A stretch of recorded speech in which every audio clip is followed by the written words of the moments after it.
இந்தியாவினுடைய இளந்தலைவர் சகோதரர் ராகுல் காந்தி அவர்கள் வருகை தந்திருக்கிறார்.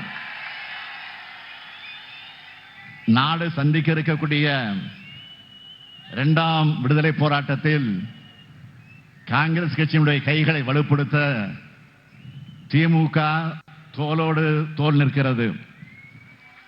திமுக எப்போதும் சோதனை காலத்தில் காங்கிரஸ் கட்சியோடு இருக்கக்கூடிய கூட்டணி கட்சி. அதே நேரத்தில் எப்பொழுதும் வெல்லும் கூட்டணி நம்முடைய கூட்டணி. அன்னை சோனியா காந்தி மீதும் சகோதரர் ராகுல் காந்தி மீதும் தமிழ்நாட்டு மக்கள் என்றும் தனியாத அன்பும் பாசமும் கொண்டவர்கள். அப்படிப்பட்ட ராகுல் அவர்களை நம்ம ஸ்டைல்ல வரவேற்கணும்னா, ராகுல் அவர்களே வருக, புதிய இந்தியாவுக்கு விடிகள் தருக. மீண்டும் சொல்லுகிறேன், பிரதர் ராகுல் அவர்களே வருக, புதிய இந்தியாவுக்கு விடியல் தருக.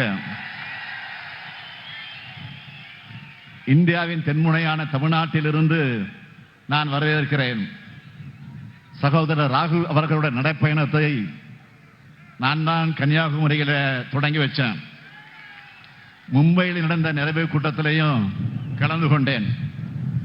மக்களிடம் செல், மக்களிடமிருந்து கற்றுக்கொள் என்று பேரறிஞர் அண்ணா வழியில சகோதரர் ராகுல் அவர்கள் தன்னுடைய நடைப்பயணத்தில் மக்களுடன் மக்களா இருந்து அவங்க பிரச்சனைகளை தெரிஞ்சுக்கிட்டு காங்கிரஸ் தேர்தல் அறிக்கையை உருவாக்கி இருக்கிறார்.